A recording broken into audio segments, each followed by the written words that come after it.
السلام علیکم ورحمۃ اللہ وبرکاتہ۔ قاعدہ کا لیسن نمبر 9 شروع کرتے ہیں۔ دو مفخم حروف کے درمیان ایک مرقق حرف کی ادائیگی، مطلب دو موٹے حروف کے درمیان ایک پتلا حرف کیسے پڑھا جائے گا، آئیں چند کلمات کی پریکٹس کرتے ہیں۔ ضاد زبر ضا، فا زبر فا، ض طا زبر طا، ض فا طا، قاف زبر قا، با زبر با، قا با، ضاد زبر ضا،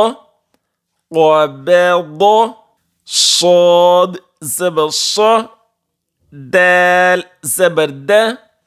صاد، قاف زبر قا، صاد قا، صاد زبر صا، دال زبر دا،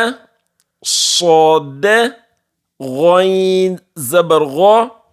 صاد غا، صاد زبر صا، فا زبر فا، صاف، قاف زبر قا، صافق، صاد زبر صا، با زبر با،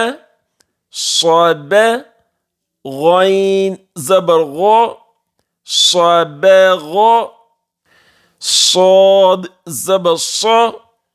لام زبر لا، صالح، قاف زبر قا، صالق،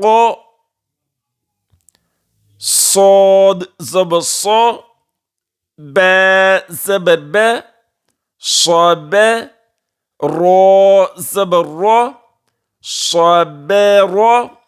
لیسن نمبر 9 آپ نے سماعت کیا، دیکھا، صدقہ جاریہ کی نیت سے اسے سینڈ بھی کرنا ہے، خود بھی سیکھیں اور نیکی کے کام میں دوسرے کی مدد بھی کریں، اس نیت کے ساتھ کہ اگر میری وجہ سے کوئی سیکھ جائے گا یا آگے سکھائے گا،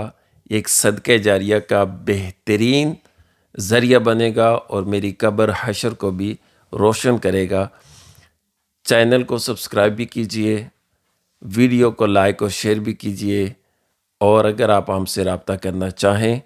تو نیچے دیے گئے نمبر پر رابطہ کر کے اپنا قرآن ٹھیک بھی کر سکتے ہیں، نمازیں ٹھیک بھی کر سکتے ہیں۔ اللہ تعالی ہمیں صحیح معنوں میں نمازوں کے ادائیگی اور نمازوں کا طریقہ کار اللہ تعالی سمجھنے عمل کی توفیق عطا فرمائے، قرآن سے محبت عطا فرمائے۔ السلام علیکم ورحمۃ اللہ وبرکاتہ۔